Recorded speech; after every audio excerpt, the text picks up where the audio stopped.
Okay, thank you so much, Mr. Kazu. I hope I'm now clear.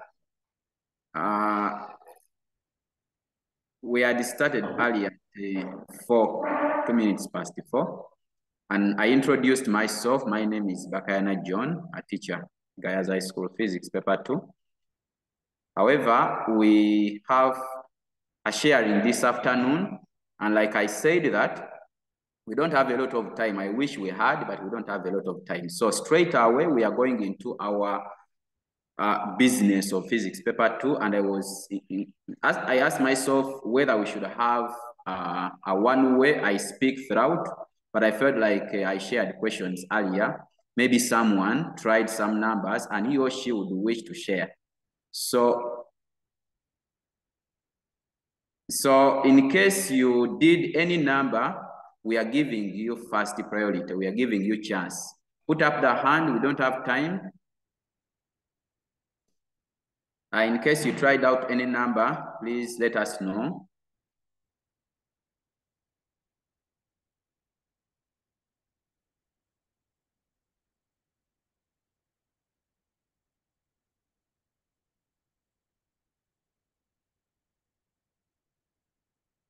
Anyone? Okay. As we are waiting for us to get the numbers that we tried, I will straight away go to the paper that I shared. Of course, we shall be looking at very many things, but purposely we shall go through the questions that I shared. That is the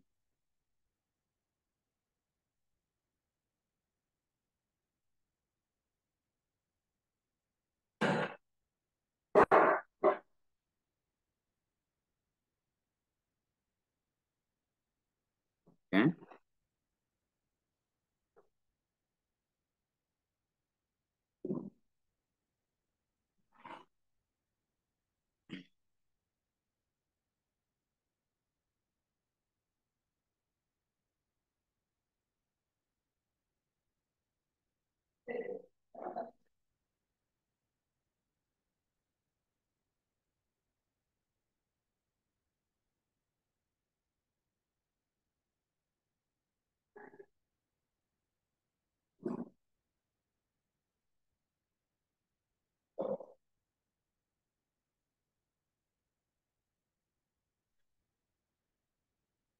Okay, I'm getting the paper. In the meantime, we say that we give priority to those who would like to discuss first. You let us know.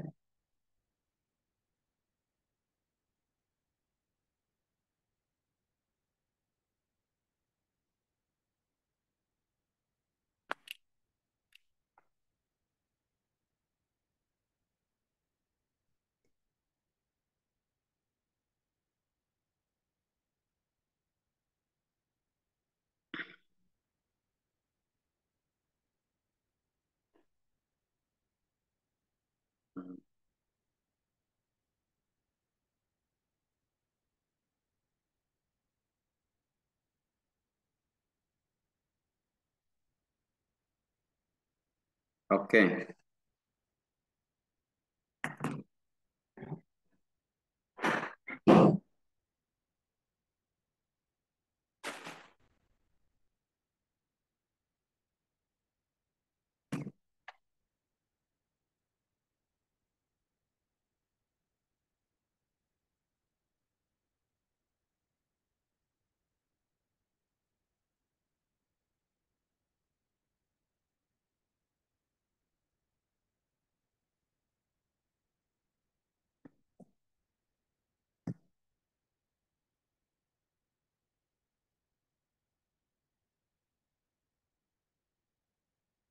Mm.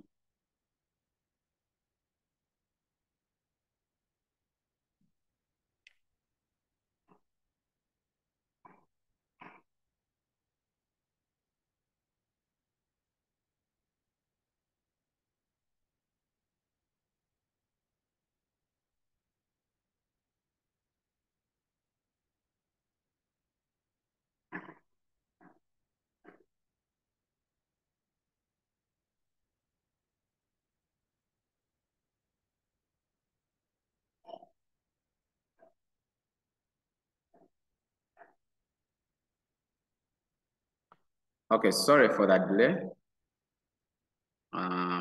Getting the paper.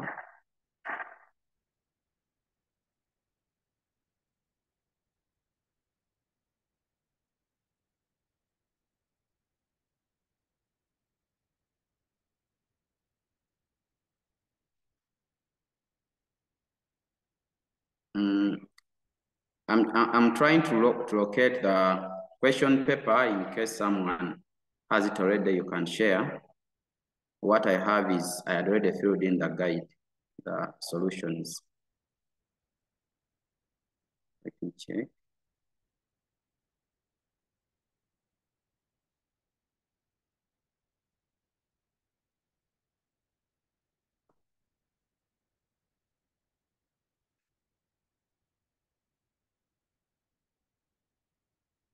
Okay.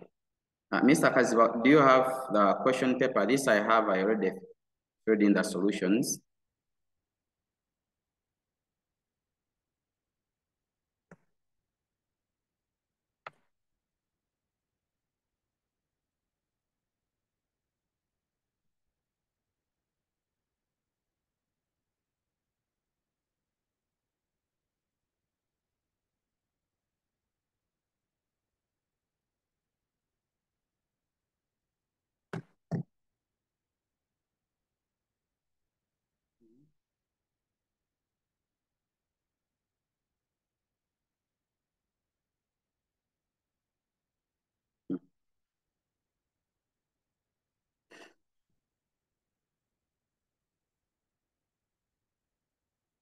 Okay.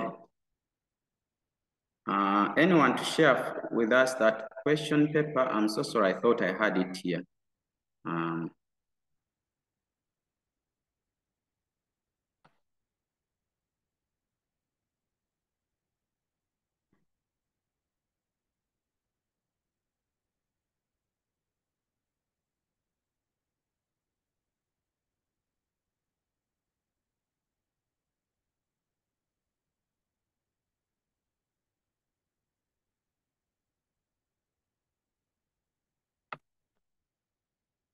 Okay.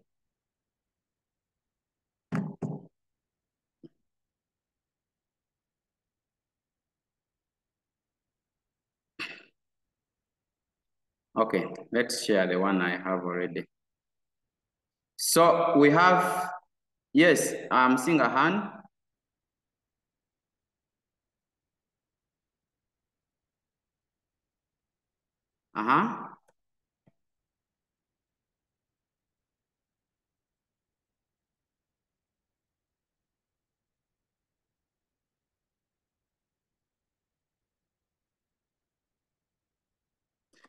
Okay.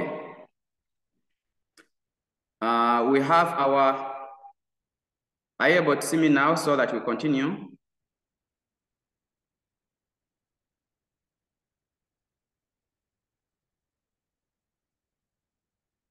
Yes?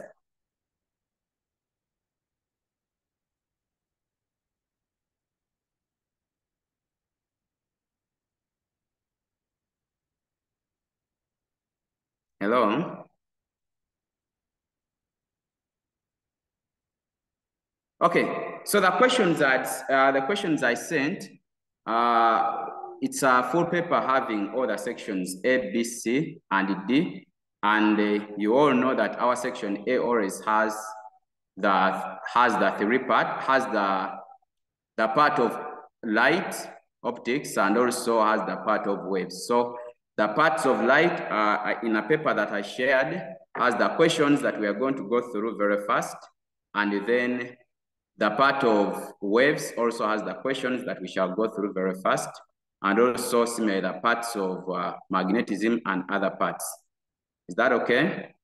So the question one had defined the following terms as applied to convex lens. I wanted to share the questions only, but I had already filled in the answers. Nevertheless, we can share very fast. So the principal axis as the point, the line passing through the centers of curvature of a lens. Yes, please. Yes, like I'm saying, this side of ours, the screen is stuck on that folder that is having Microsoft Help Facilitation Guide and the rest. Oh.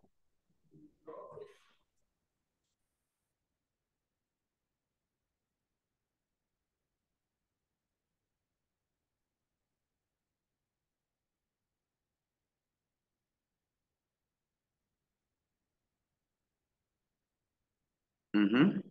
Is it now okay?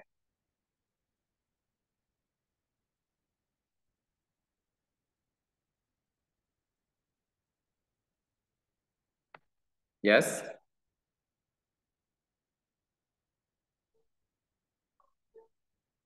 Okay. So we can continue. The questions I shared, we have them in our group. And the first question was to define the following terms as applied to convex lens. So you can access the questions actually from the group, our WhatsApp group.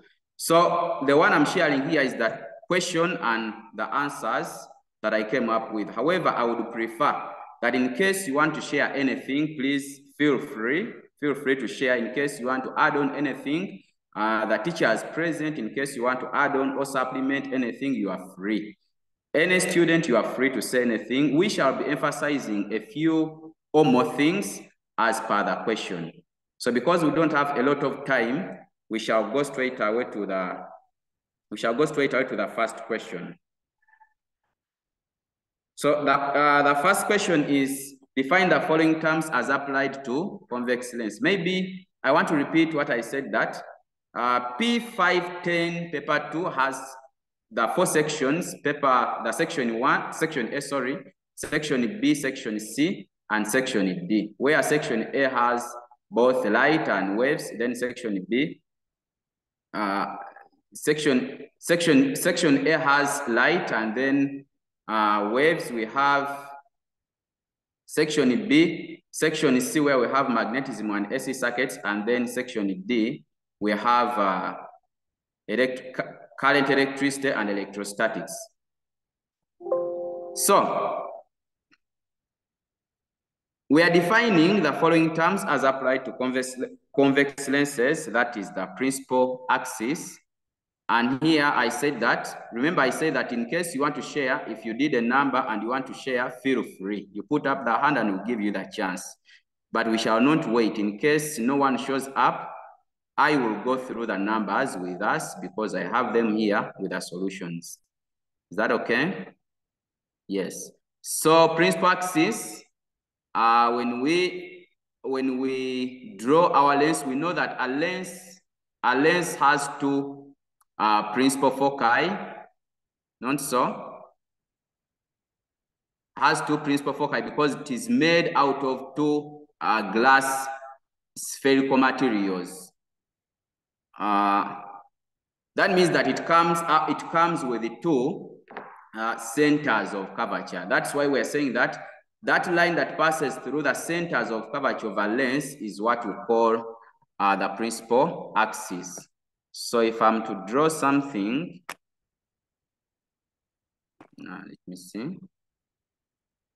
What I'm trying to talk about is this. So if you happen to, of course, each circle has a center. These are glass materials that if I happen to get rid of a part and also this part, what I remain with is simply a shape of that nature. So a lens happen to have two centers. Each center, remember, comes from the two sides of the circle. So the two centers, the line joining the two centers, C1 and C2, is what we call the principal axis. Is that okay? So, okay. So from the optical center of a lens, up to the midpoint of a lens is the distance called the focal what? Called the focal length. Altogether, so we have a point midway between the optical center and the center of curvature. That point is called the principal focus. So the distance from the optical center to the principal focus is called the focal length. I think you know that this distance, the distance here is also the same as the distance here is also the same as the distance from the principal focus to the center of curvature. Is that okay?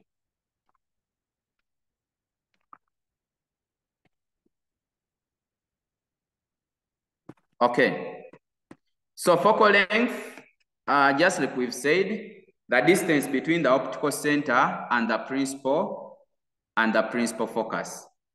I remind us that in case you want to say anything, feel free. In case there is a number that you tried out, please feel free to share. Is that okay? Okay, so we continue. A finite object is placed between the principal focus and the optical center of a converging lens. One, they're asking us to draw a ray diagram to indicate the image that is formed. A ray diagram to indicate the image that is what? That is formed.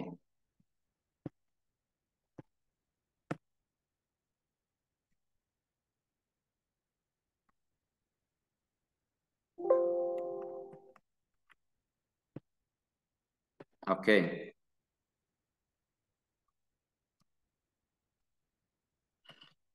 So we all know that when you place an object between the optical center, which we called the optical center, which is this one, and the focal point F, what kind of image do you expect? We expect yes. What kind of image do we expect if the object is placed between the optical center and the center, the optical center and the principal focus?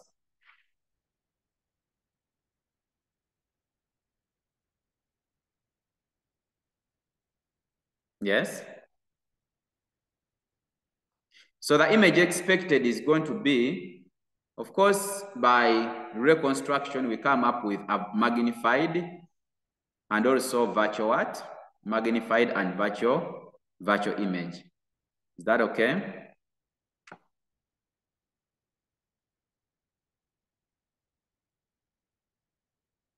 Any questions so far?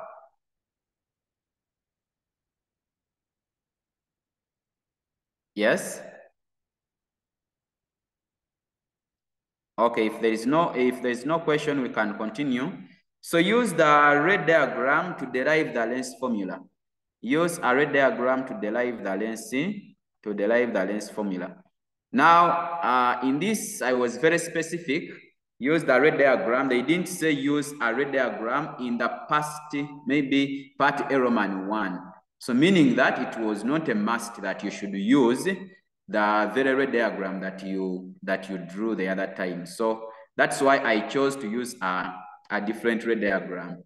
That is having an image,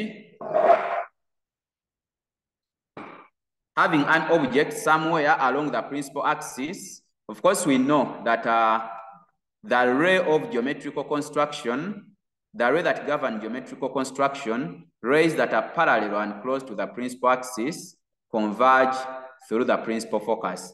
And rays that go through the optical center are undeviated. Is that okay? So here we shall consider, now we have two triangles. We have triangle. We have triangle A prime, B prime, and C. And we have another triangle A, B, and C. And in math, you learned about the similar triangles, not so? So the formula for similar triangles is that once you divide the dimension of, once you divide this dimension by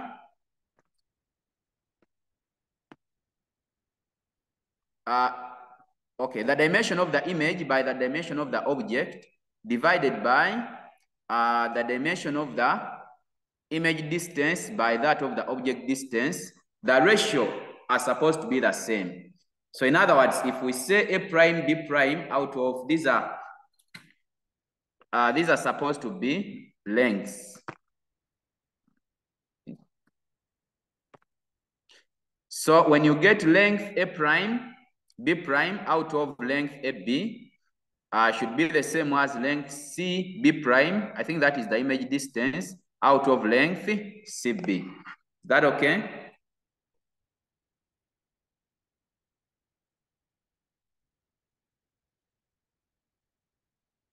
All together?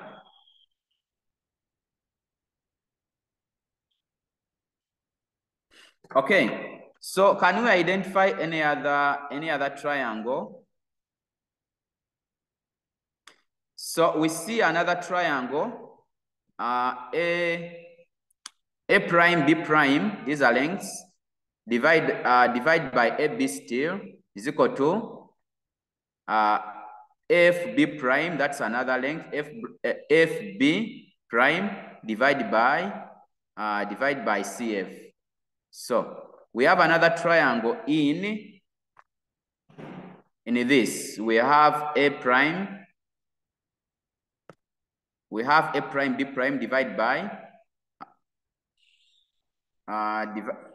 by AB, which is our object height, is equal to FB prime divided by what? Divided by CF. Where is CF? Okay. CF is from the center up to the focal length. I think I need to check on that. Okay.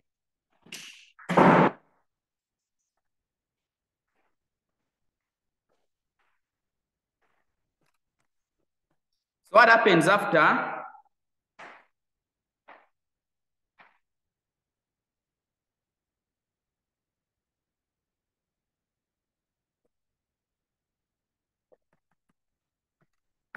Okay, what happens after is that when we divide the A prime, the CB prime divided by CB, where is CB prime? In other words, we find that we have the CB prime is CB prime divided by CB prime divided by CB out of FB prime. Where is FB prime? Divided by CF will be the same as having CB prime divided by CB, which is, so what is the length? What is the length FB prime? FB prime is the same as CB prime minus CF. Not so? Because we are interested in generating or coming up with a focal length. Okay. We have CB prime minus CF. CB prime minus CF gives us FB prime. So down we are saying that if CB is equal to, where is our CB? If CB is equal to U, the object distance, and CB prime is V, the image distance, then CF is going to be F. So CF is going to be F. So you want to get the distance from the focal length up to, where B prime is.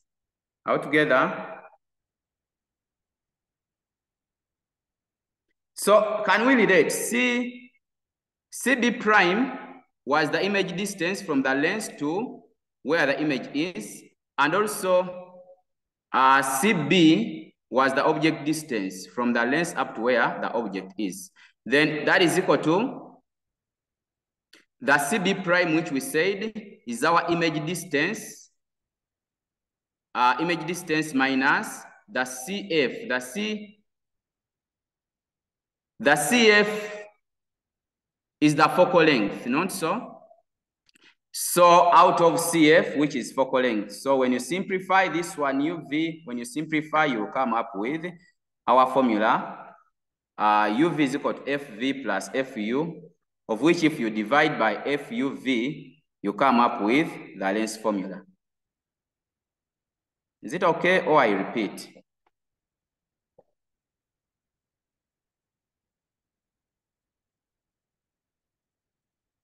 Yes?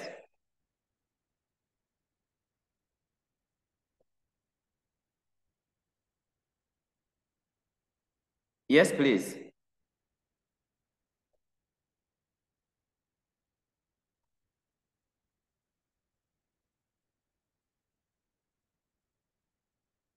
Okay, someone is saying that I repeat. Let me get a PDF format, because this one keeps disturbing me.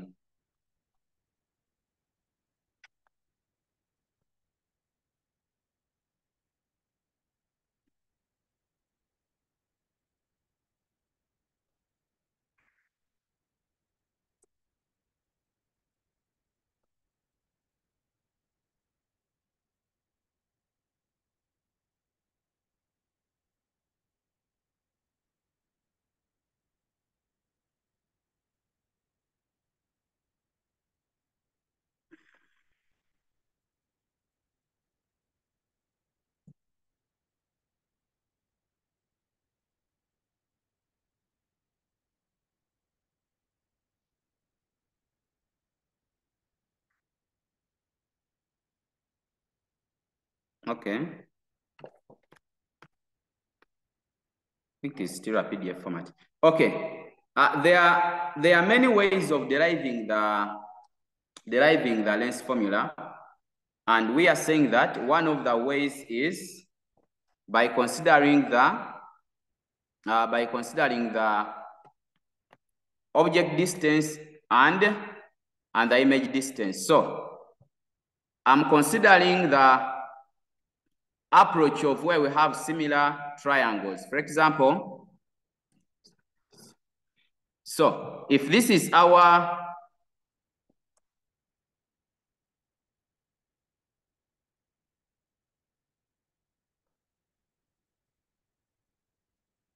okay, I hope you can see me now. Yes. So for example, if this is our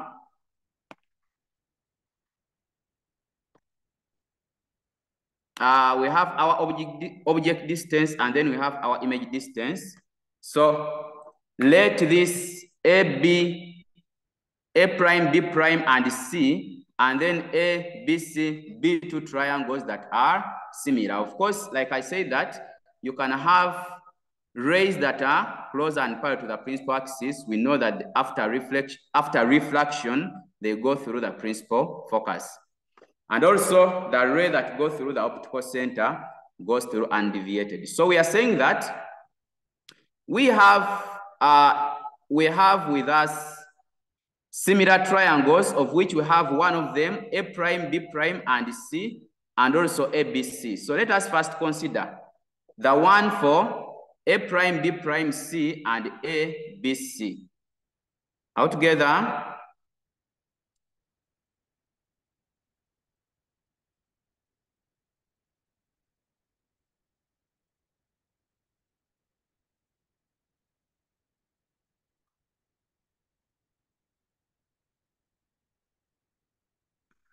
okay, someone is saying that.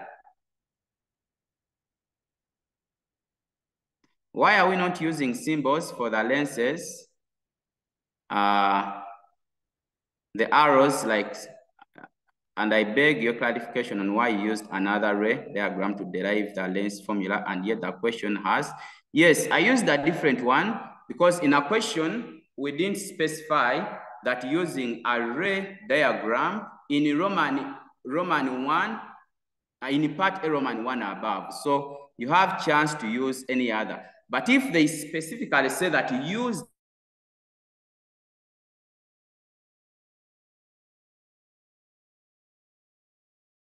okay, yeah, here the question is open. You can use any other. You can use any other of your choice. So I chose this one, but we can have other ways of deriving.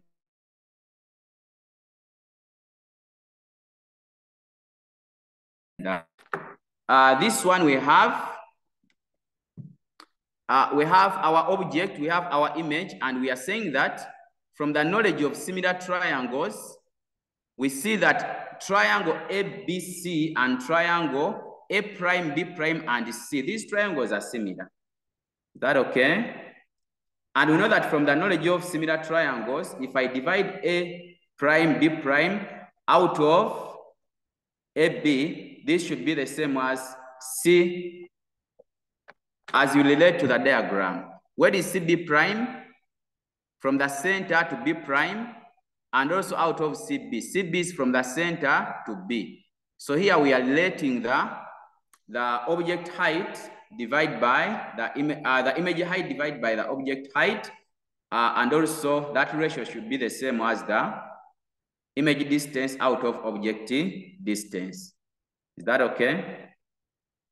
So there are other triangles.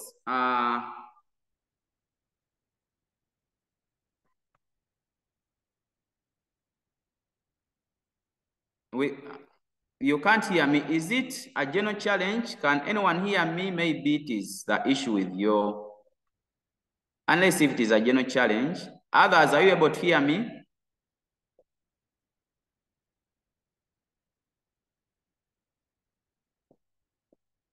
Yes?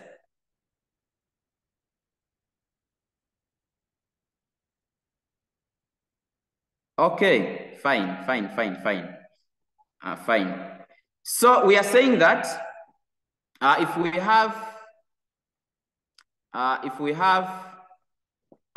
we looked at Roman 1. Now Roman 2, we are also relating triangles A prime, B prime. You check on the diagram, where is A prime, B prime, and also F. There is that triangle A prime, B prime, and F. That triangle A prime, B prime, and F. Then we also have another triangle CDF. CDF. There is also this triangle CDF. CDF. I hope you see those two triangles. A prime, B prime, and F, then CDF. So these two triangles are also similar, meaning that I can divide A prime, B prime by A. When I divide A prime, B prime,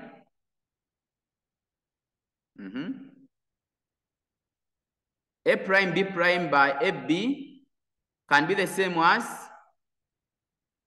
FB prime divided by CF. So we're just we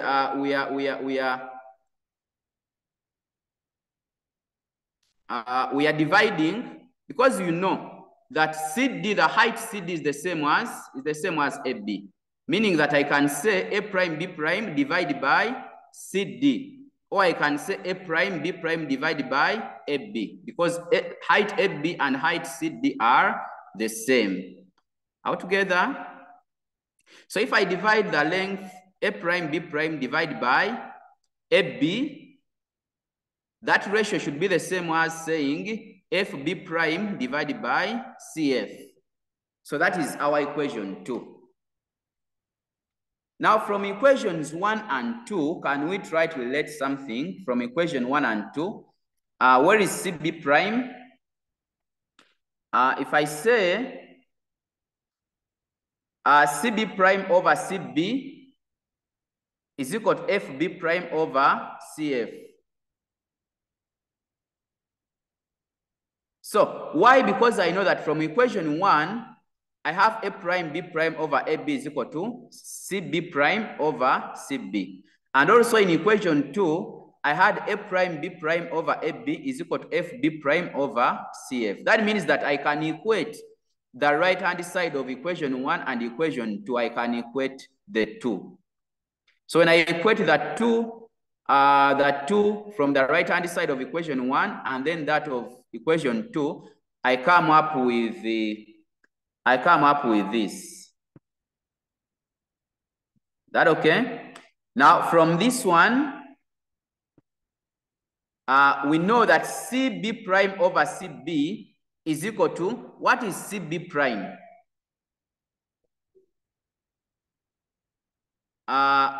CB prime, where is it? CB prime over CB is equal to, what is FB prime? How do I get FB prime? FB prime is this length. I want to, FB prime is this length, not so, which is the same as, CB prime minus CF. And also, CF, that length CF is the same as the focal length. You see that? Meaning that if I reach this step here, if I reach that step, I can easily say that CB prime over CB is going to be the FB prime, which is CB prime minus CF out of CF. So here I can just substitute. I say CB prime out of CB is equal to, this is CB prime minus CF was F out of CF, which is F. So what was CB prime? If you relate on the diagram, CB prime is the image distance. And what was CB? CB was the object distance. Is equal to CB prime still is V minus F out of F. Is that okay? So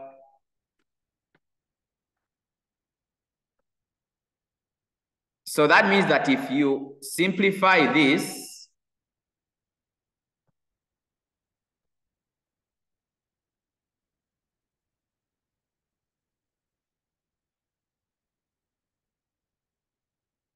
okay.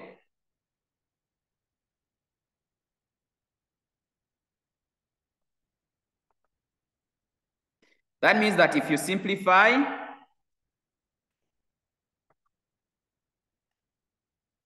this is where we are. If you simplify, if you go ahead and simplify this expression, of course, when you cross multiply, you get VF is equal to UV.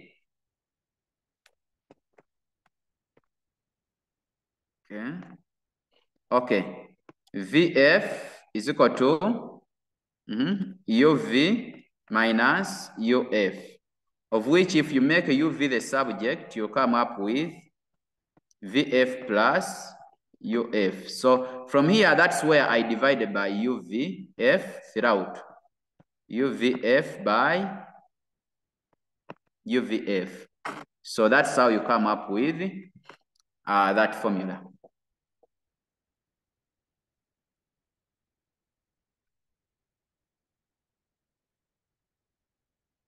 Okay.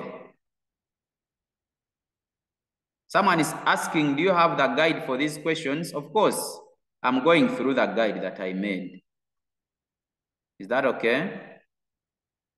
Yeah, but like I said, that feel free to add in case of anything, you can feel free to share with us. So that is, I wish we had a lot of time, but we don't have a lot of time to, we would have discussed a lot. So we shall go to, yes, I'm seeing a hand.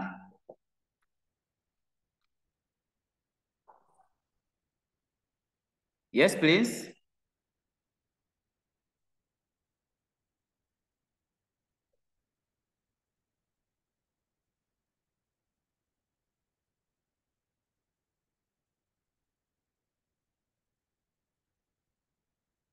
Should we, I think you can speak. Yes, please, Bridget.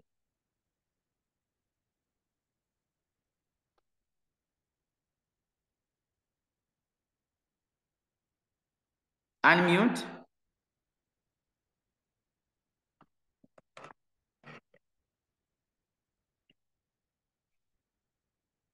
Okay, meanwhile, I don't know what is happening with the audio, with the microphone, but we can continue. Someone might be working it out. Maybe she has sent a question in the chat. Can you share the guide? Okay. Okay, I think I'll share the guide after the session. For now, I want us to discuss. After the session, I will share. Hope I've answered that one. Okay.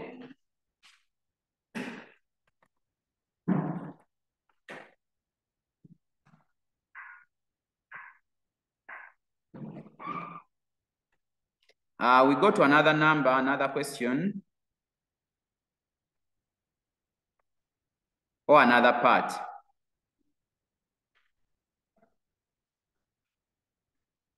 Don't forget, I'm encouraging, if there is anyone who tried the number, we are giving you priority to take us through.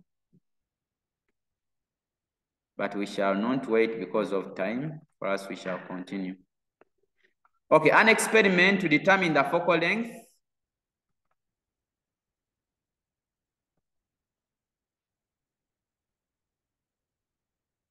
An experiment to determine the focal length of a concave lens using a plane mirror, a converging lens, and an illuminated object. A plane mirror, converging lens, and an illuminated object. So, yes, you know there are many ways of determining focal length of a concave lens, but here we are specific that you should use a convex lens, plane mirror, and an illuminated what? Illuminated object, of which we have our setup as shown. So on the left-hand side, we have a screen. Then on the right-hand side, we have a plane mirror. Then we have a concave lens that is brought in between the convex lens and the plane mirror. Altogether, yes. So a concave lens is brought in between the convex lens or converging lens and the plane what? And the plane mirror. So the experiment is first carried out. The experiment is first carried out by, first of all, you state that the apparatus is set up as shown above, and also the wire gauze is illuminated with a bulb, and the position of the lens is adjusted until the sharp image of the wire gauze is focused on the what? Is focused on the screen. So this is before we introduce in the lens L what? The lens L2. Is that okay?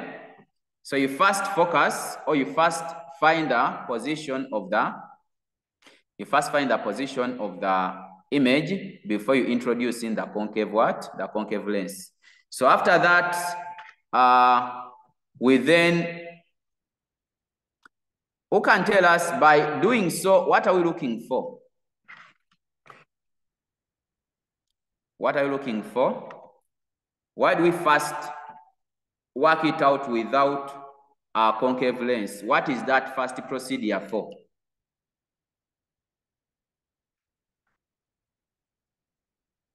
Yes, please.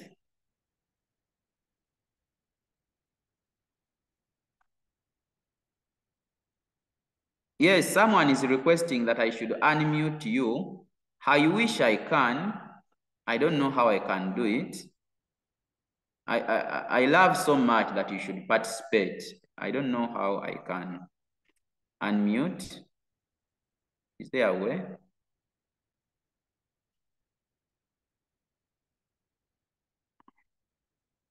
I don't know if Mr. Kaziba is on and to head a pass.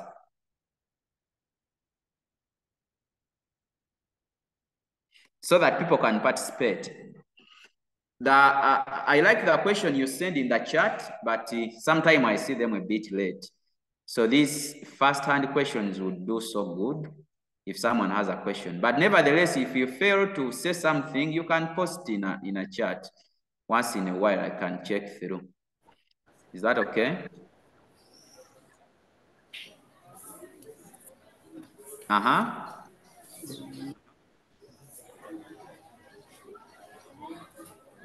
Yes, please. Kata Katale Kamese, modern. Please tell us, you want to say something? Master, Yes? we are looking for the focal length, which Yes. is F1. Very good, very good, very good. At least I get encouraged that people somewhere are following. So we first focus the converging lens before bringing in the concave lens, and the idea is that we first get F1. Is that okay? Then after we introduce in, at least you have the question paper we sent in our group, so you can follow up the question. The guide I will share after. Okay, so after we introduce in a concave lens between the convex lens and the plane mirror, so we adjust the concave lens to and fro. We adjust it to and fro. So at a point when rays meet the plane mirror at 90 degrees,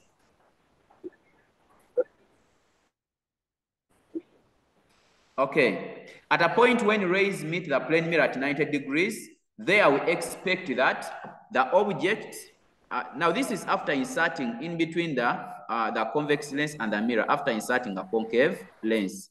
So when we adjust until the object coincide with the image. At that point, rays meet the plane mirror at 90 what? Meet the plane mirror at 90 degrees. Altogether,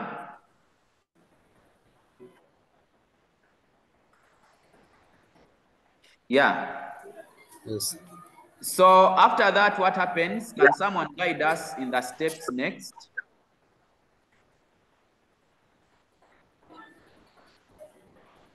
Yes.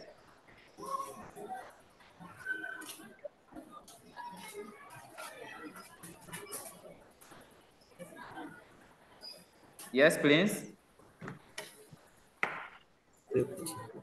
So we have adjusted the concave lens until the image coincides with the object. And we said, for as long as the image coincides with the object, then it means the rays from the concave lens meet the mirror at 90 degrees. So we can see that on the diagram. So after that, what next? Yes? Yes, I'm seeing a hand. Sense.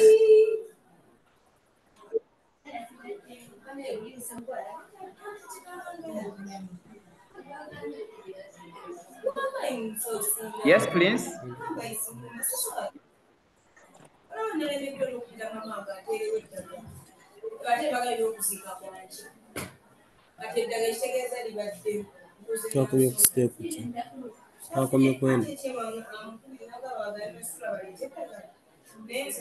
Okay, we have adjusted the concave lens until the image coincides with the object.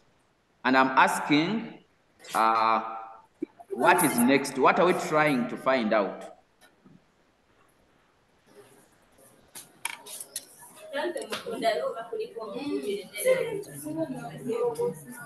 Yes?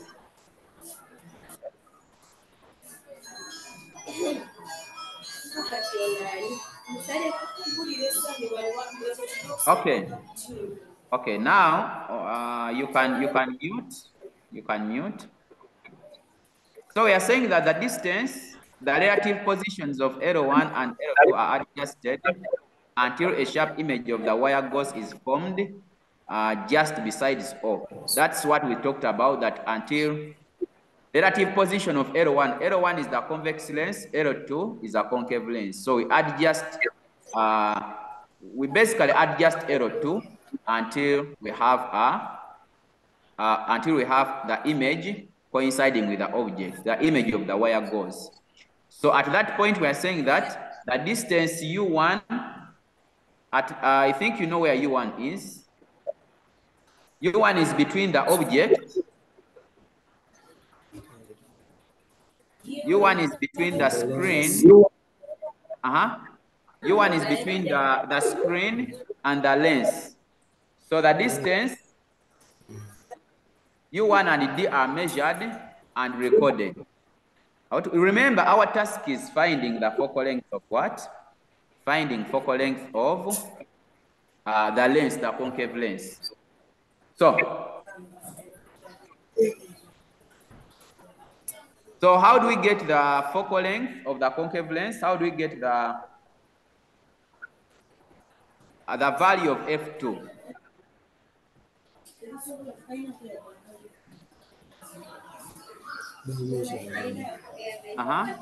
So we know that if our U is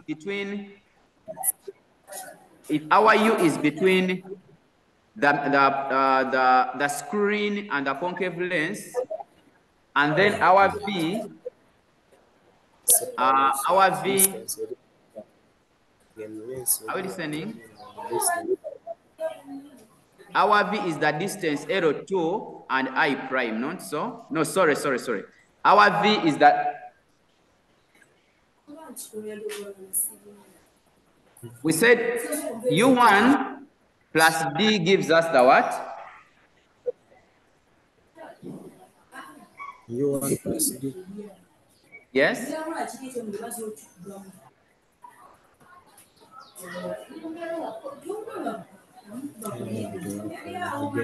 Okay. Okay. So how do we get our final image?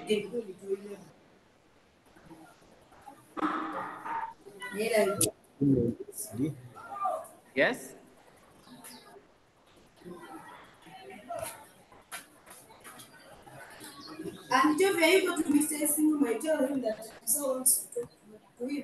Yes? Yes, please.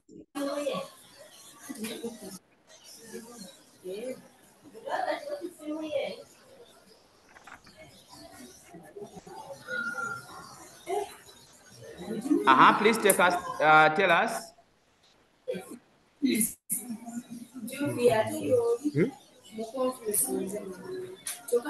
I hear some people speaking. May you please share with us? How do we get the next step to get F2?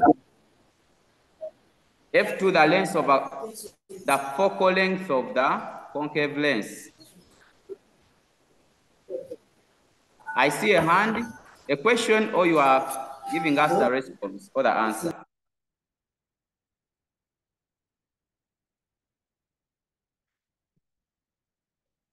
Yes, Bridget.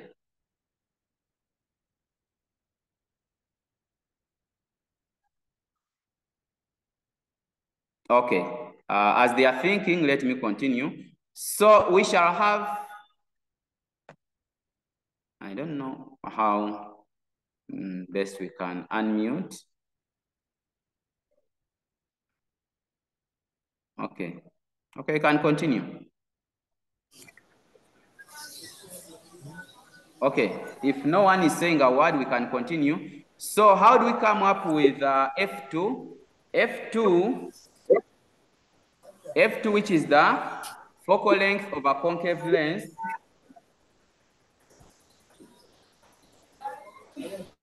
can be calculated from V1 minus D. Now the question is, which one is V1? You remember how we got the first.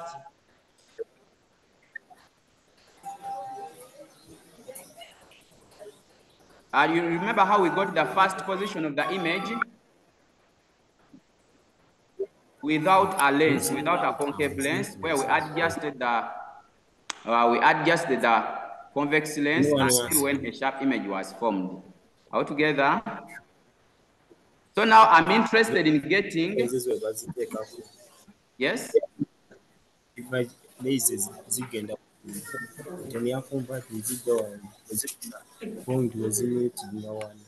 Is someone having something to say?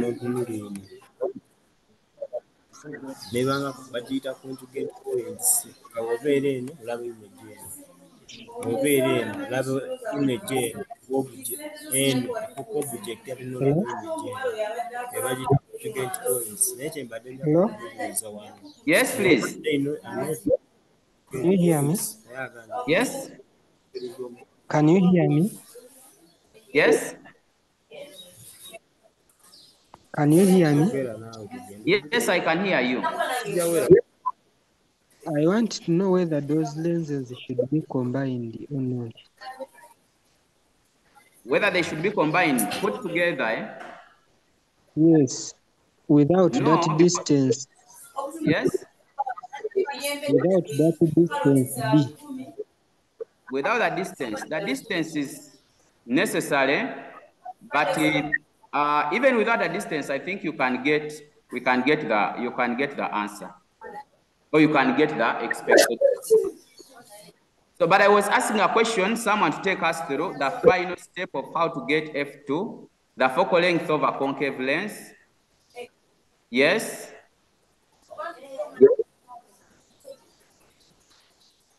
Yes, I'm seeing a hand. Please, you can tell us.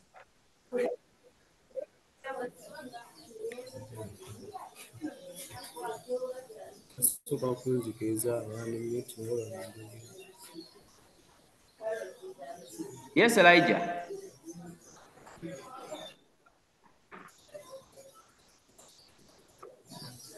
It is not measuring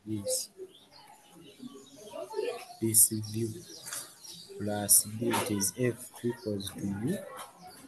U1. Should I continue? Seems I'm seeing. Okay, Royal College, tell us.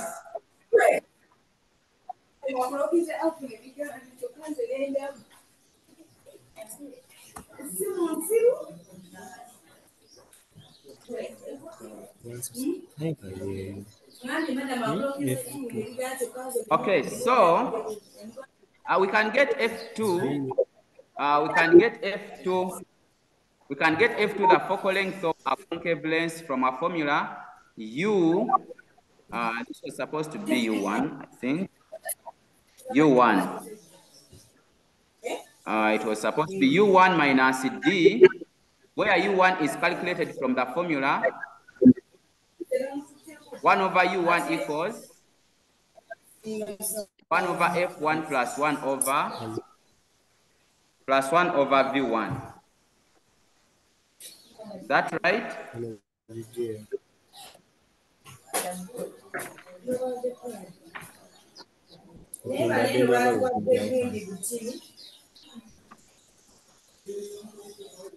Yes.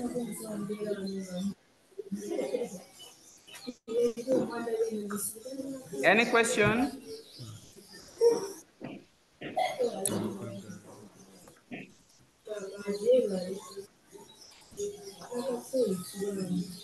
Okay, we have some simple question here for part D.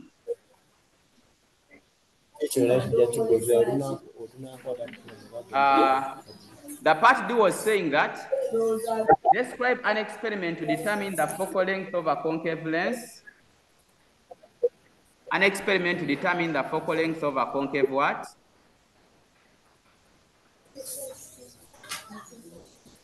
Okay, please let us keep quiet. Let us keep quiet. Keep quiet. Let us mute. You put up a hand to say something.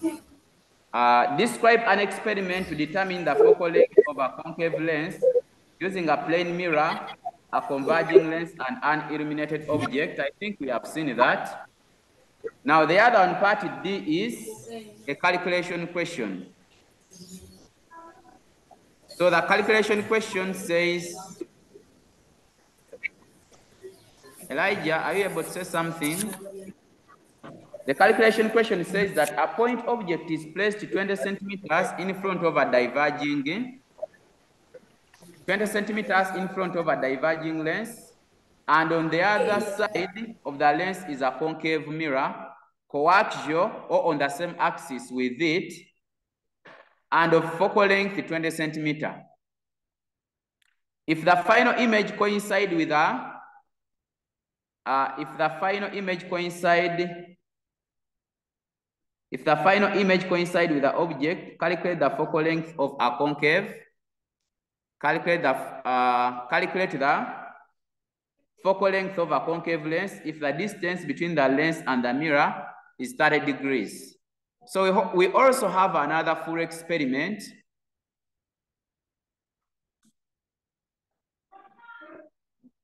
Okay, thank you so much.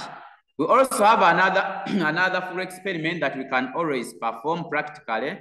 In this experiment, normally it guides in determining the focal length of a concave lens, where a concave lens is introduced between the object and the concave mirror. I think you have ever tried out that. You have ever tried out that experiment. So it's not so much different from the previous experiment. Yes. Any question?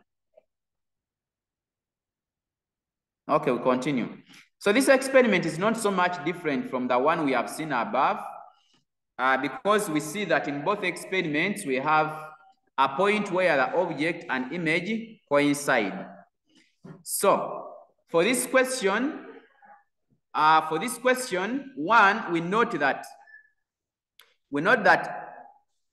for the image to be formed on the screen, it means image and object are coinciding, meaning that the rays coming from the mirror to the final image, the rays meet the mirror at 90 degrees. And when rays meet the mirror at 90 degrees, what kind of image is formed? Or at what point is the image going to be formed? Yes?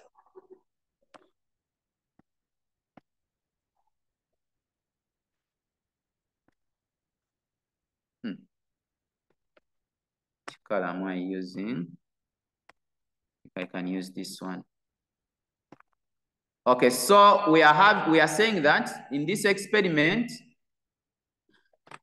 where you have a concave mirror introduced in between the object, and the concave mirror, we are saying that the image and the object will do what? The image and the object will coincide.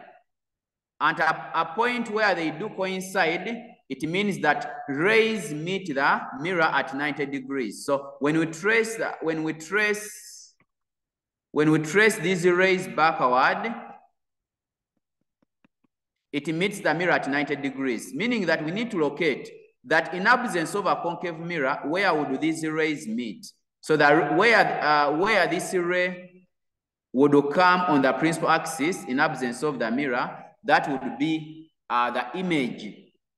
That would be the image that is formed by a concave lens. Altogether, so we are now saying that supposing, remember I said that I shared the questions on our platform, so you always feel free to refer to the questions that I sent on our platform. So supposing our image distance is IM. Where is IM? IM is where IM minus CM. IM, where is IM? IM, the I is here, and then the M is the mirror. So if I'm interested in getting the image,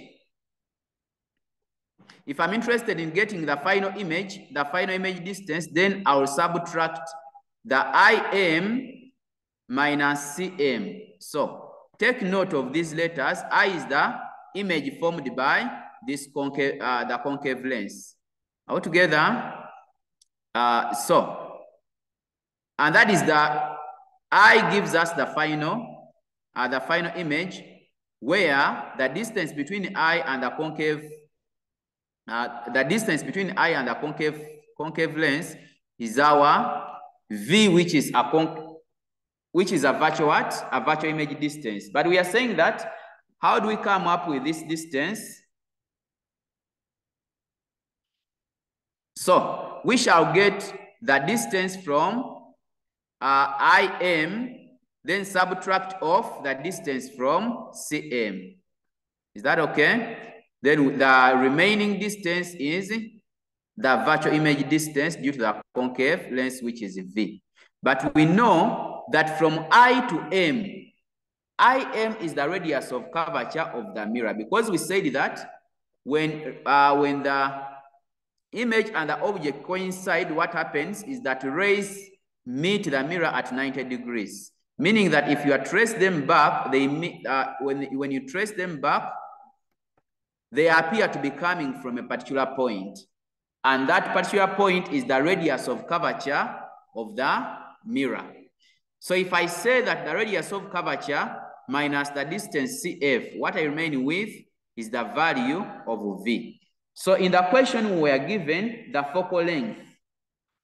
I think we are given focal length, which was 20 centimeters. So if focal length is 20 centimeters, times 2, it means the radius of curvature is 40 centimeters.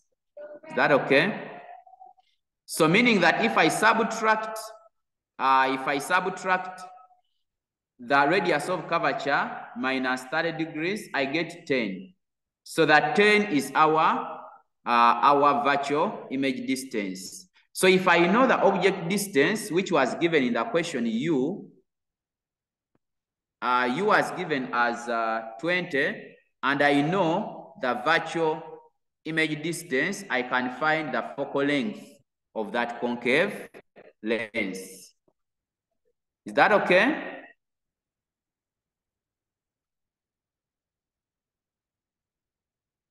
Yes? Yeah, you can send a message on chat because,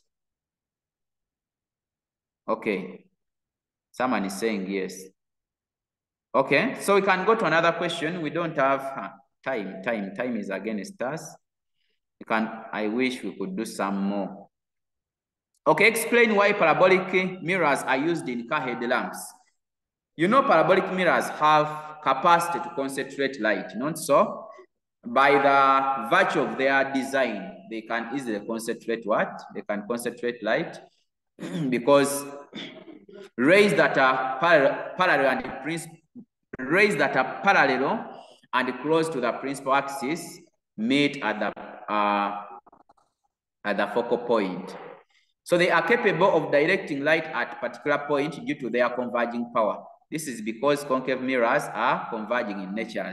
So you know parabolic mirrors by extension fall under concave mirrors, only that in their design, they are more curved than concave mirrors. But they both have capacity to concentrate light, or when light is placed at the principal focus, they can easily do what? Excuse me. So they can easily reflect this light to form a very wide and bright beam of light. Is that okay? So we don't have a lot of time. I wish we could go to every number, but allow me to go and pick from every section. I pick one number, the rest I'll share the guide so that we have a feel of every section. So section B, which area should we go through? Should we go through AC circuits or magnetism?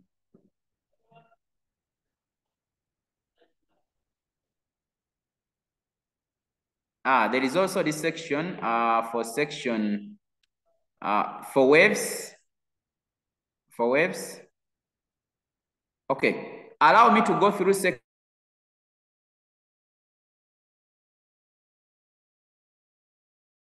This is section C and section D. We shall come back to waves. And section C, that is magnetism and AC circuits. Then section D is current, electricity, and electrostat. So in section C, what should I go through? We have magnetism and AC circuits. Which one should I go through?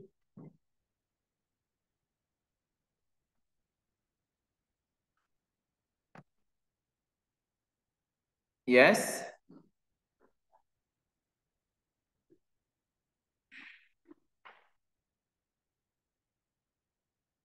Okay, fine. Let us just be a little bit faster,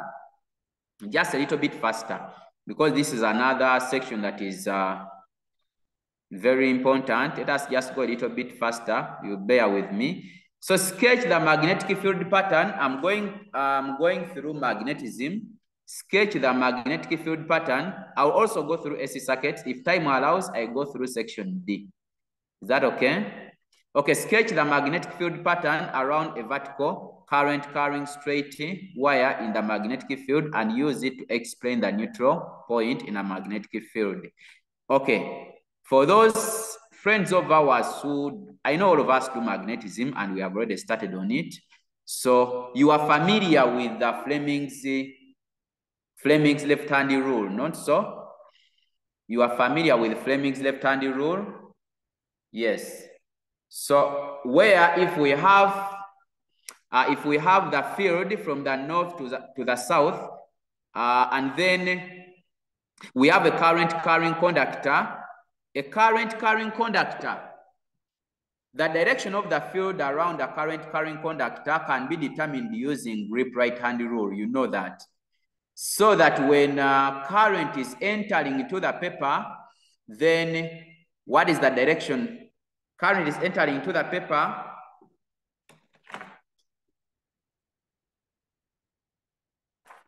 What is the direction of the field? The direction of the field is anti-clockwise.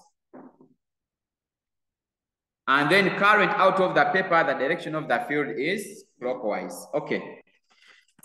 So if we have a current carrying conductor, like a wire carrying current into the paper with a cross, and then we have the direction of the magnetic field from the north to the south, then it means the two fields, when combined, will appear as shown in the right-hand side of the diagram. So we have, remember, we have two fields, of which one is the one above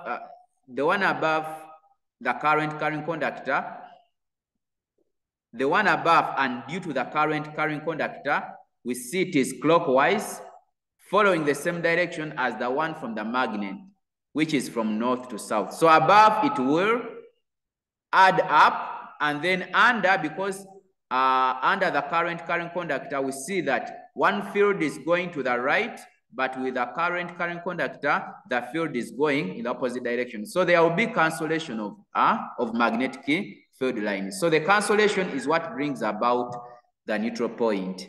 So the force will always act from the stronger magnetic field pushing the conductor to the side of the weaker magnetic field. Is that okay? Yeah, I'm going through magnetism and SC because I saw some people do both.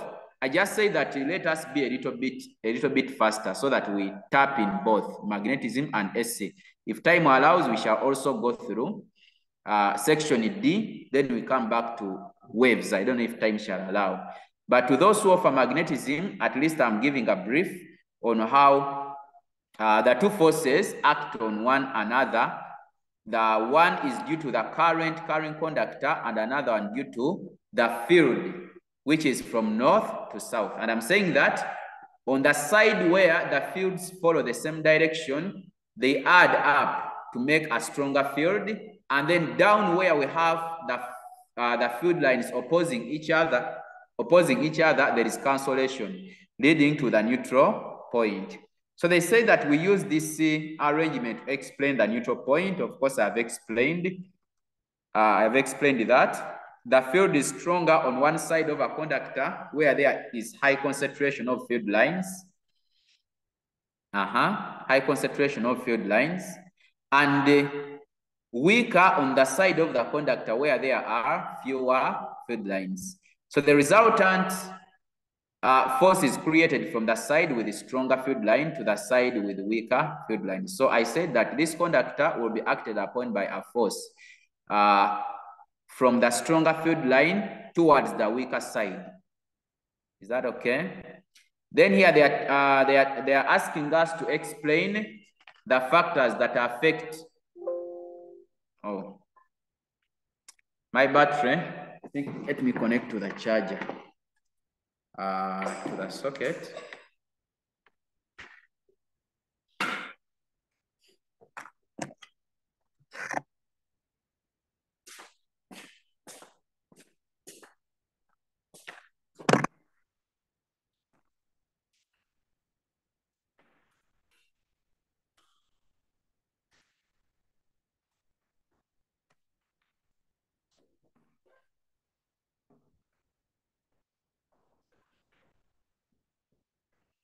Okay, so I think now we can continue.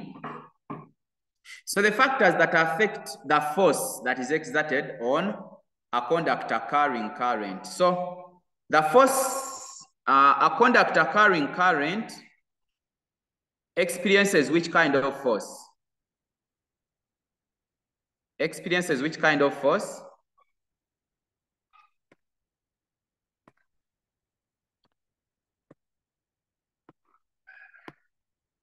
It experiences a magnetic force which is given by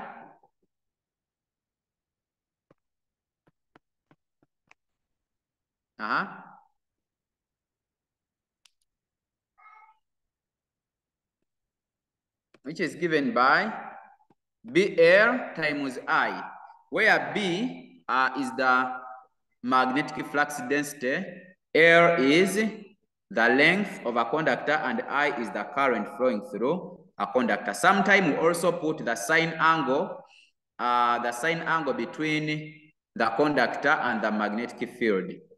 Is that okay? So let's see if we consider a magnetic field and then a conductor. Magnetic field and a conductor. So the angle between the normal to the magnetic field,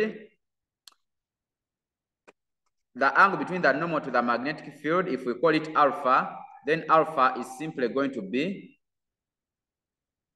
90 minus what? 90 minus theta. Is that okay? Or simply in simple terms, we can say that if this is my conductor in magnetic field, this is the angle theta. And then this is my conductor. Then the factors that affect the force exerted on this conductor, one of them is the length of the conductor, the strength of the magnetic field, and also we shall consider a component normal to the magnetic field, a component of the conductor normal to the magnetic field. In other words, if this is our magnetic field, and then this is the angle, so if we are to resolve vertically, then this side would be a sine theta. Would be, if this is B,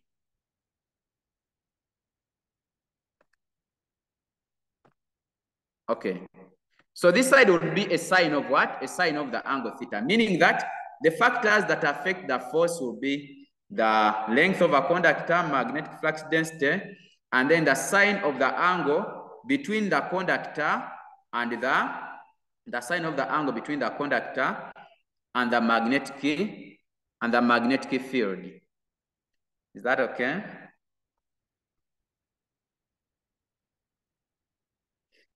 Oh, okay, let me just finish up one number in magnetism. I will not go through the other one, so that for AC circuits, we also go through something. Let me just finish up one number for those who do magnetism. So the three factors are, the general formula for force is BIL sine theta, implying that each of the following is proportional to the force. The B is proportional to force, the I is proportional to force, the L is proportional to the force, and also the sine theta is also proportional to what? To force. So if we are tasked to mention the factors that affect the force on a conductor, they are these ones: the magnetic flux, the strength of the magnetic field, which is magnetic flux density, the current, the length of the conductor, and the sign of the angle between the magnetic field and the conductor.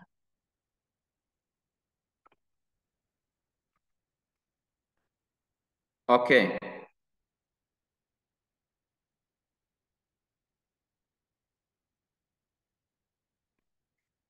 Now we are having a conductor, a straight horizontal rod of mass 150 grams. Of course, we are given the length.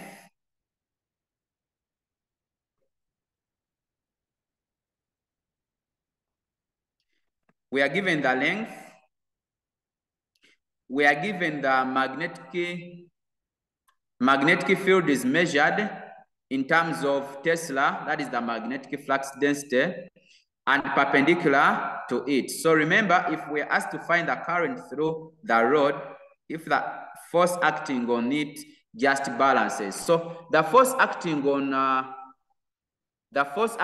current carrying conductor, we mentioned that it is always BIL sine theta. Is that okay? Now, there is something that we should always emphasize, because force is a vector quantity. It is important to indicate that force is a vector what? Force is a vector quantity. Magnetic flux density is also a vector quantity. So it is important to indicate. But now, what happens if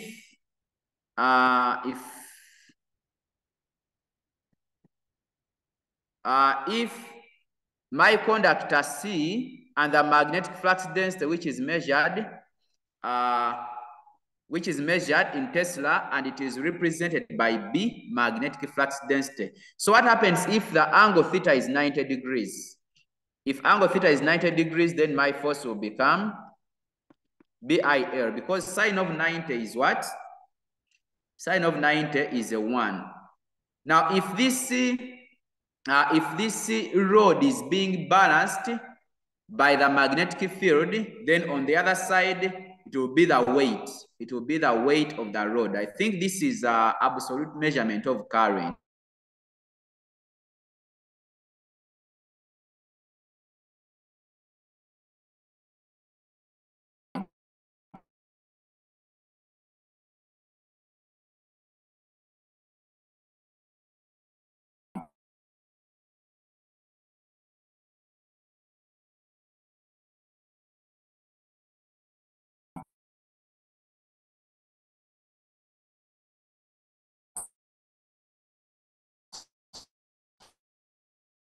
The weight of the rod .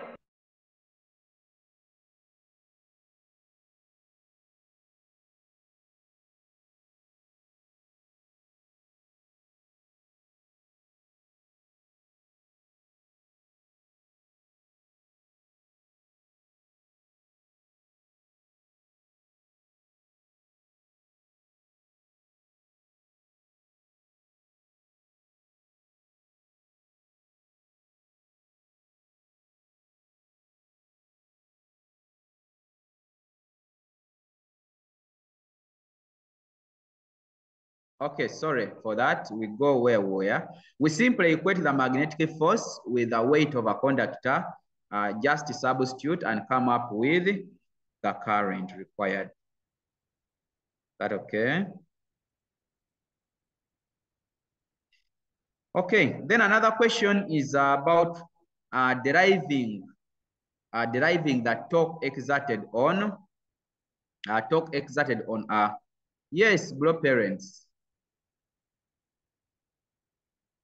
Yes, please.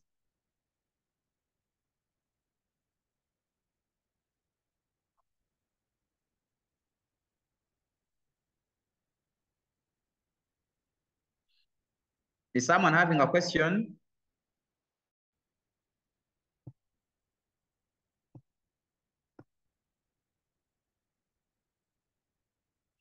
Okay, if there is no question, now another question comes in for deriving the torque exerted on a rectangular flame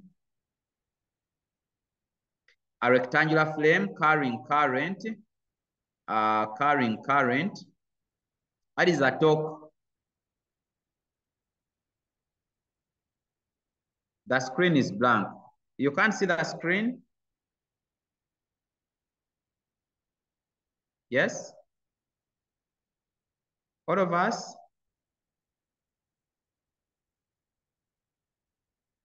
As if I'm sharing the screen.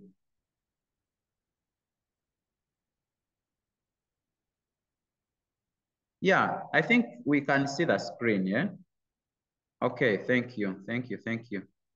So we are saying that we are deriving our formula for the torque exerted on a rectangular flame carrying current. We know that famous formula, torque is equal to NAB. I don't know how others get it, but we consider a rectangular coil of 1 ton whose plane makes an angle. I think I can explain from the diagram which is here. Okay,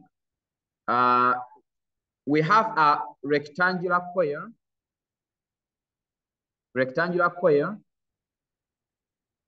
which is PQRS carrying current. So it is carrying current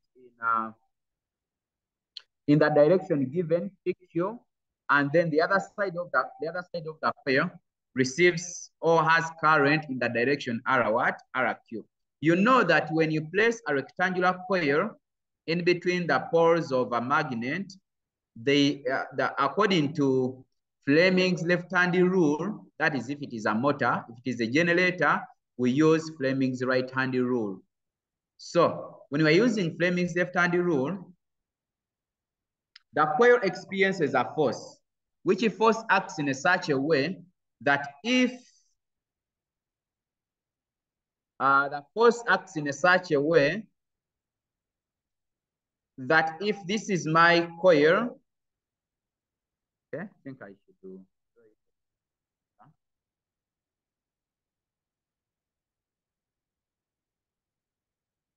Okay, so if this is my 2 magnets, and then we have this is my my coil. I'm picking up from the motor. So if current is flowing in that direction between from P, Q, R, and then S, then the other side automatically it will be coming back. If this is our magnet with North Pole, then the other one is the South Pole. So applying Fleming's left-hand rule, PQ, you know the field line is coming from north to what? From north to south. So you remember that every time a field line or the magnetic field meets current at 90 degrees in accordance to Fleming's left-hand rule, automatically a force is generated. So a force is generated when the current meets the field at 90 degrees. So in any case, where we have the current, of course, these are meeting at 90 degrees, only that this is a 2-dimensional screen. So the field and the current are meeting at 91. The current and the field are meeting at 90 degrees. So we shall have a force generated still at 90 degrees. That force,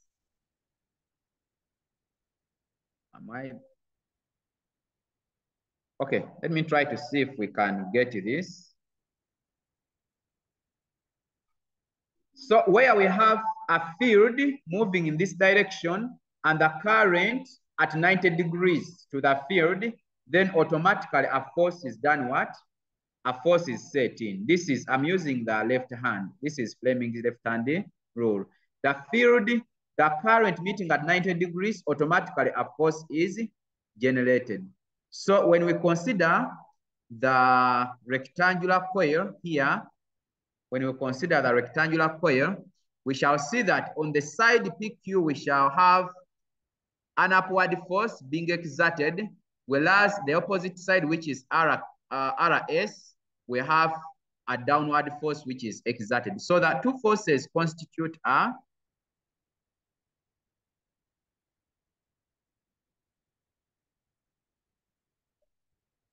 okay.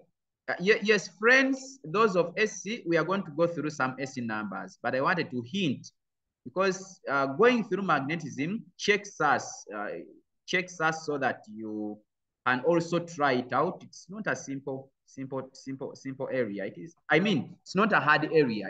I'm sorry, it is very simple. Yes.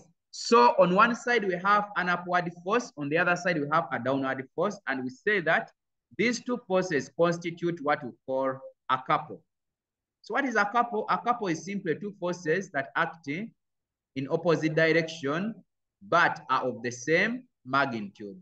So if one force is pushing, if one is pushing upward, another one is pushing downward, this metal frame will be forced to make a turn. It will be forced to do what? It will be forced to turn. So at that point, they're asking us, they are telling us that supposing, now we go back to our question, supposing it has turned such that the angle between the normal and the field line is a theta. The angle between the normal to the coil, of course, we are talking about the rectangular coil.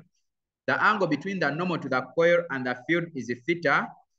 The F1 and F2 are the two opposite forces we looked at in our sketch here. So these two opposite forces which form a couple, then we have other forces F2 and F4. Those ones we have no problem with them. They simply cancel out. They simply cancel out. So it is these two opposite forces F1 and F3 that matter because they turn a coil. So as they turn a coil, we all know that torque is given by force times the perpendicular distance. Which force are we talking about here? We are talking about the magnetic what? The magnetic force, which is B. Magnetic force, which is B. And now, which distance are we talking about? Supposing a coil has sides. Let me see how I named the sides. Okay.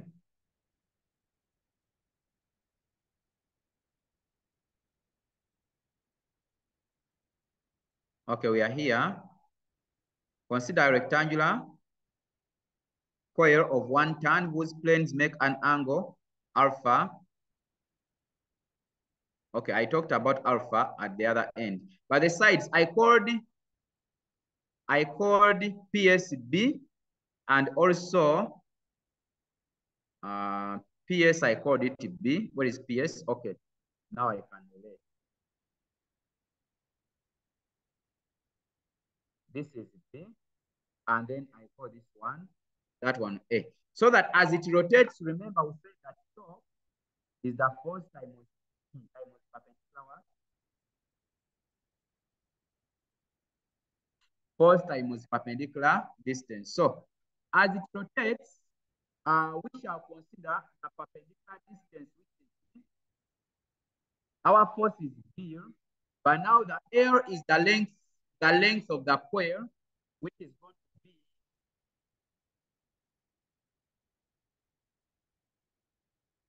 the L. This is our current I. So the L is going to be the length of the coil now. And then the perpendicular distance. What is going to be the perpendicular distance? It's going to be we want to resolve this side. I want to resolve that side QR, which is the same as PS in length. We want to resolve it along along the field. So along the field, it is going to be what? Along the field doesn't come out so well, but it's supposed to be A cos theta if we resolve it along the field. So, meaning that the component of the perpendicular distance along the field is going to be is going to be A cos what? A cos theta. So our perpendicular distance is A cos theta. So, but we know that the B times A, if you consider this rectangular plane, the B times A is the area of the what? The B times A is the area of that rectangular coil. So, meaning that our torque is going to be the magnetic flux density, which is the measure of the strength of the magnetic field, times the current flowing through the coil. Now we said that the length and the width gives us the area, and also we can put this one. So the cos theta depends on whether the angle is between the field and the normal, or whether the angle is between the magnetic field and the coil, or whether the angle is between the normal to the coil and the normal to the coil and the field, yes. So we shall not go into details of, but you'll find in some questions or in some derivation, the final end result is a sine. It depends on the angle. Which angle are they determining? Is it between the normal to the coil and the magnetic field, or between the plane of the coil and the magnetic field? It depends. But we shall not go into the full details. At least you know that the cos theta came in when we are resolving to find the perpendicular component of side A, which we got as A cos theta. And when we combined B times A, it created, or doesn't create, but gives us the area of that rectangular coil. So our formula becomes torque equals B cos theta. And supposing, remember all this, we considered a coil of 1 turn. If a coil has any turns, then it becomes NB cos what? NB cos theta. Is that okay? NB cos theta. Sometimes they can rewrite it as NB cos theta. I say that don't just cram the cos theta. They always put into consideration depending on where the angle is, whether it is in between the field and the normal to the plane of the coil, or between the field and the plane of the coil itself.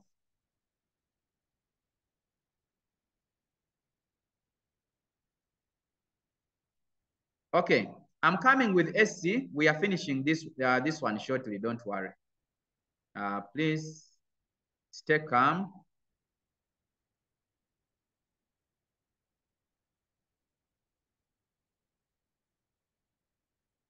Okay. So now they're asking if in that very formula, which we have as our torque is NBA I cos theta.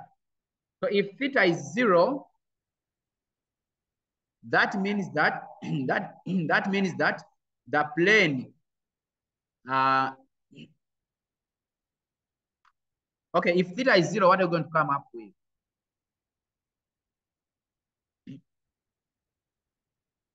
Because we are testing time as well. When the angle theta is 0, then our formula simply becomes NAB. So here it's a matter of substituting. You are given values.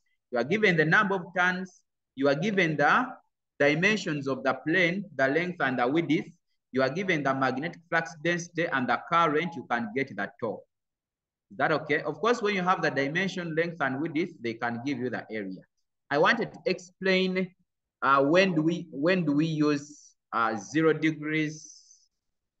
Maybe it will be for another time. Time. Okay, someone is having a question. Yes. Yes, sir. Haji na nyumba.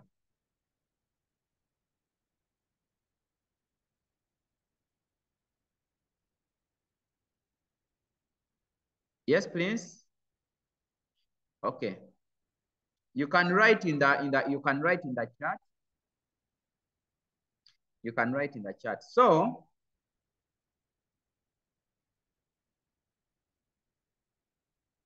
okay, so that's what we have with force exerted on a coil, and specifically what happens when a torque is exerted on a what? Is exerted on, yes, I'll share. When a torque is exerted on a coil. Is that okay? So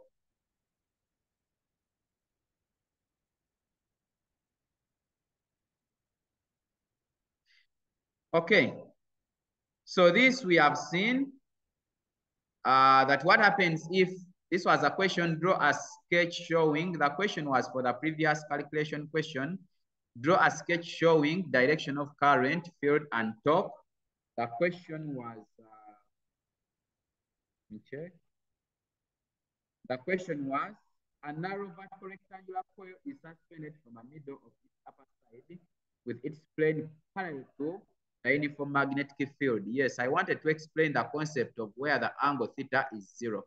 So theta is 0 if the plane is parallel to the uniform magnetic field. When we resolve, theta is going to be a 0. Of course, there are conditions when we are supposed to use a sign. So when we are supposed to use a sign, then theta will be 90 degrees, and sine over 90 is a 1. So here we use this, we got theta as 0 because when the plane is parallel to the magnetic field, angle theta is 0 and cos of 0 is a 1. Yes. And when we are asked to sketch or to draw the diagram showing what we have in the question, a sketch comes up like this. So we are having the plane of the coil parallel to the magnetic field. So we expect maximum torque or maximum field when the plane of the coil is parallel to the magnetic field. You can take note of that. Is that okay? Okay. We skip this one. Number 6 is magnetism. Let's go through AC circuits. That is also magnetism.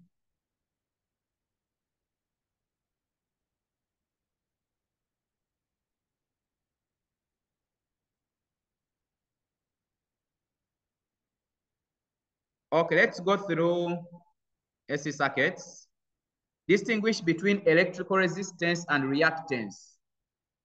I think we don't have a lot of time, but we know resistance deals with resistor. Reactance deals with inductor or capacitor. Is that okay? So resistance is the opposition to the flow of current in a resistor, whereas reactance is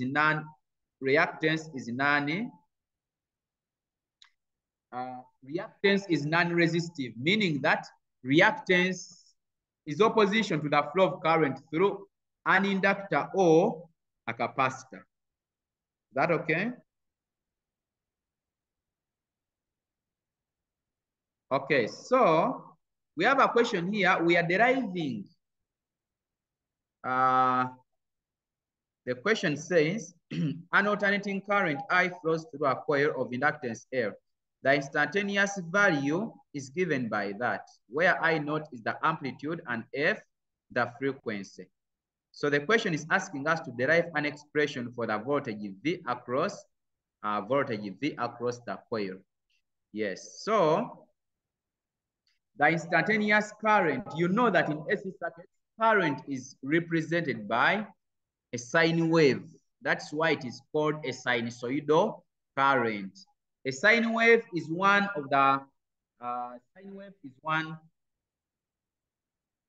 where we have okay. Let me sketch it here. For those who have plotted values of sine theta against theta, you have always been coming up with a graph like that.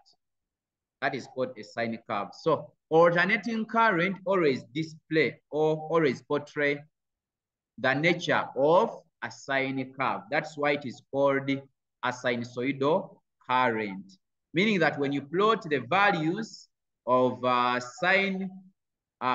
of sine against t, sine angle against angle, you come up with an expression like that. We know that the angle we are talking about in this case is the angular displacement, not so, which is given by omega t. Is that okay? Yeah. But in the interest of time, we shall not go in so deep into the explanation of that. So our task here is simply to derive an expression for. We are deriving expression for the voltage given the sinusoidal current. And we are starting from a point that sinusoidal current is given as the maximum current that flows through the inductor, sine of omega t. You know, omega is the angular velocity, not so? And omega is given by that 2 pi what? Omega is given by 2 pi f. Is that okay? Okay. Because ideally the formula would be I naught, the maximum current, sine omega t. So where omega t we know is the angular displacement. Omega t is the angular displacement. That takes us to the formula of theta, of sine theta against theta. So when you plot, of course, you'll come up with something like that, where its maximum value, for this case, if I'm plotting I against time, then the maximum value of this curve is going to be the peak value of the current I naught. And of course, the minimum value is also I naught, but in the negative side of the current axis. So if we are given the sinusoidal current, then by definition of voltage, you know, from inductance, the voltage is given as negative L di dt. Negative L di what? Negative L di dt. We shall not go through the derivation of this formula, but at least we know that in any inductor, the EMF induced or the voltage induced is given as negative L, where L is inductance times not times di what? dt. That is for any inductor. So I know that I have current, which is I naught sine 2 pi ft. So it's a matter of substituting where there is I substitute my expression I naught sine 2 pi ft. Is that okay? So when I substitute, what do I come up with? Show the working, please. Okay, let me show. So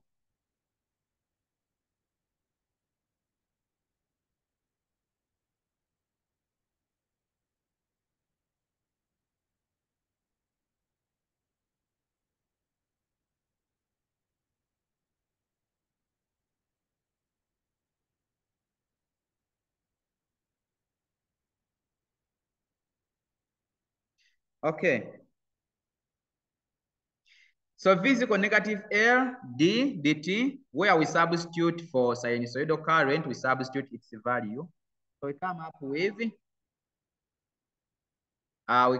with the this was an error. That is an error. Supposed to be I naught, then d dt. Of course, when you differentiate with respect to t, when you have sine 2 pi ft, we shall have a 2 pi f moving out. We differentiate a sign, we get a cos. So we come up with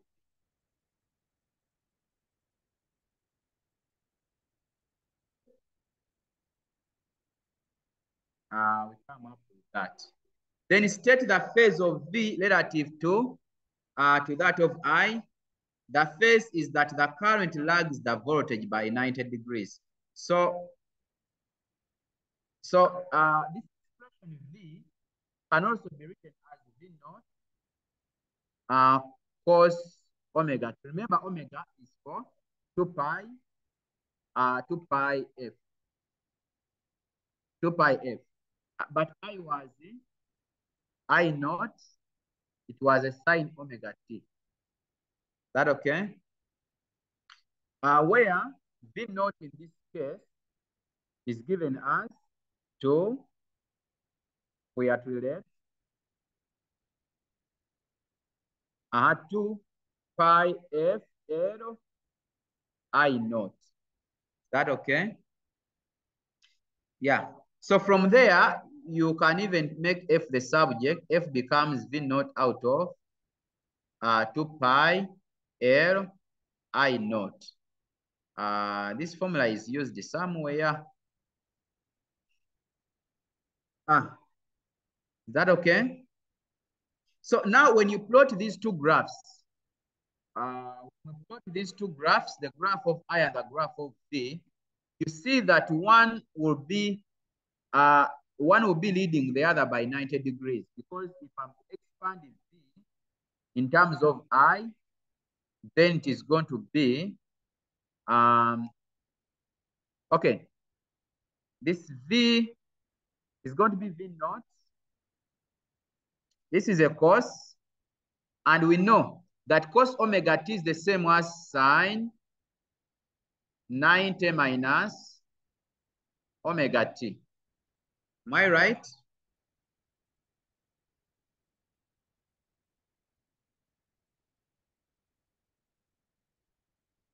Okay. So V is V naught sine 90 minus omega t. So this difference in the phase difference, or the difference in the angle of 90 degrees between the first equation and the second equation, is where we state that one leads or lags the other by the angle that we come up with. For example, here we are having 90 degrees, and then this one is simply omega t. So there we say that current lags the voltage by 90 degrees. Is that okay? Or voltage leads the current by 90 what? By 90 degrees.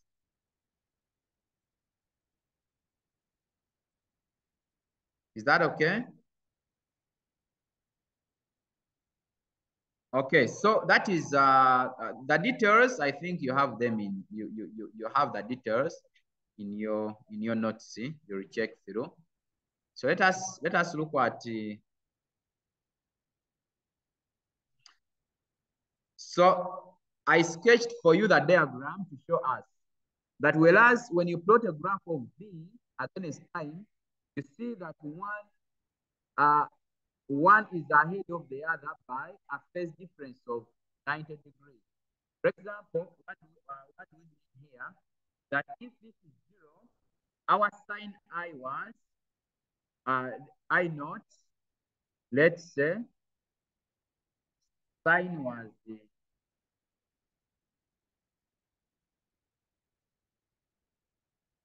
okay, let's simply call this one we are plotting against time. So a sine, if a sine of when t is equal to 0, we know that sine of 0 is a 0. When t is equal to 0, sine of 0 is what?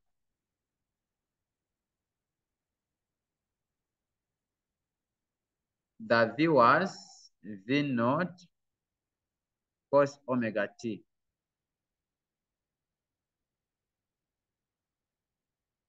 Okay. So this one does not necessarily start from a 0. I think we can resketch it. I will correct that. So what happens for current when time is equal to 0? This begins at 0, And of course, it continues like that. And then for voltage, when time is equal to 0, the cos of 0 is a 1. So the voltage will start with a maximum value. Voltage starts with a maximum value, whereas current starts with a 0. And so voltage will begin from here. And then we have something like that. So at every point, you realize that when voltage is 90 degrees, which is pi over 2, current is 0. And when by the time current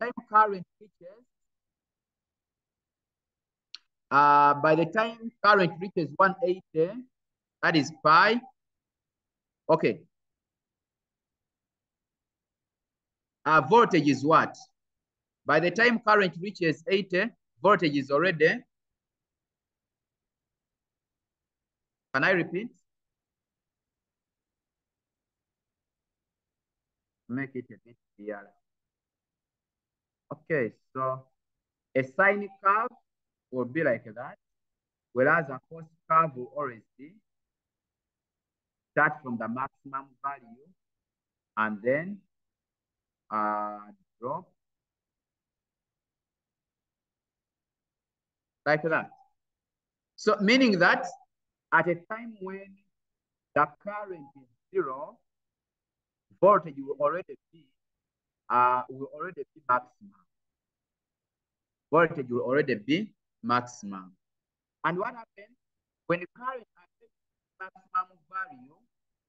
When current attains maximum value, voltage will now be 0. So when the current attains maximum value, voltage will be at its maximum. But we shall consider a point when at the very beginning, when current is beginning at 0, voltage is already maximum. Now, when current attains its maximum value, that's when the voltage will be 0. And the difference in terms of phase will be pi over 2. So the pi over 2 is the same as 90 degrees, pi over 2 in radians. So we call that one lags behind the other by 90 degrees. Is that okay? All together? Oh, it's time. Okay, let me wind up, sorry. Let me wind up.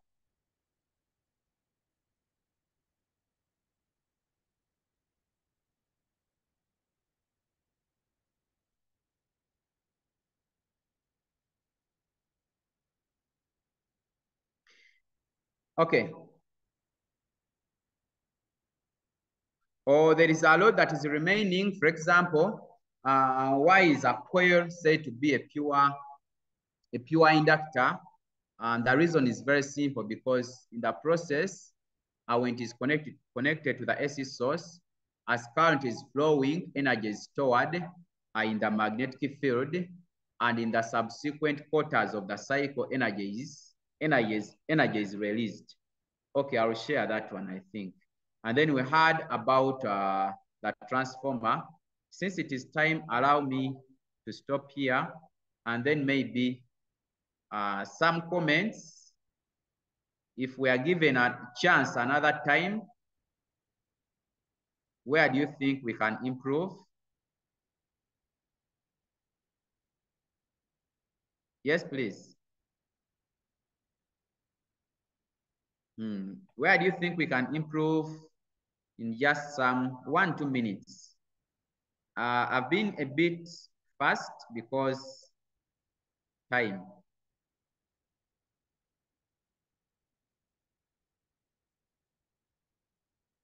Okay. Waves, light, we didn't do all numbers.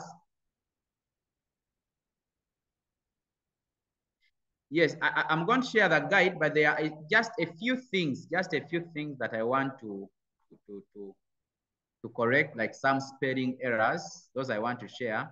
and then I want to correct and then share the guide definitely. Okay, I hope you have picked something, a one or two. Yes.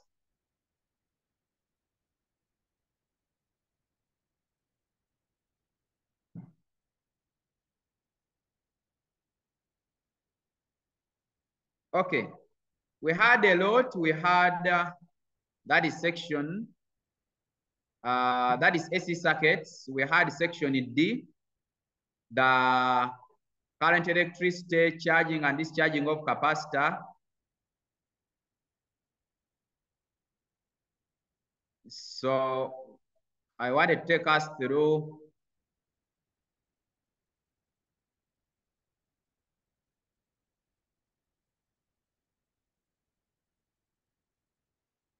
through the current electricity as well. I think the other one has been electrostat. Through the current electricity, Ohm's law,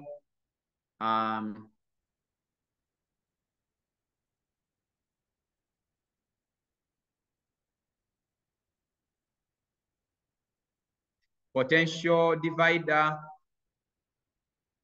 and then the potentiometer. Okay, I think that's enough for now. We can stop here.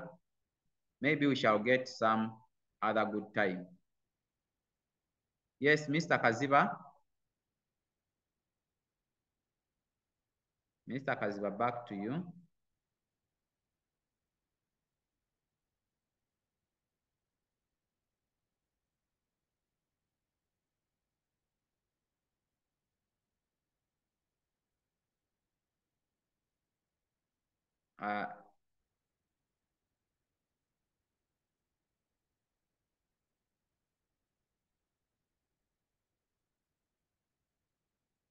Okay.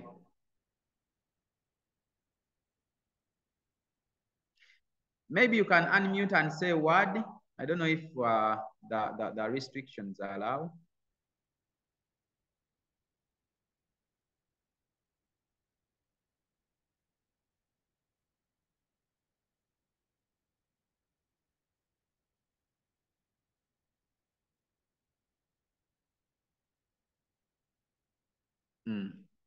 Otherwise, I want to thank you so much.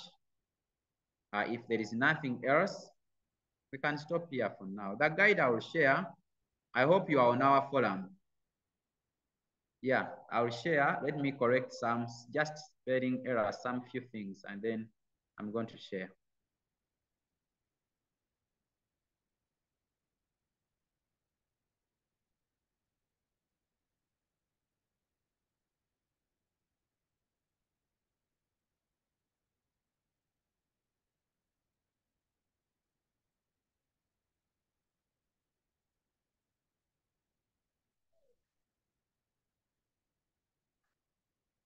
Okay, have a blessed time.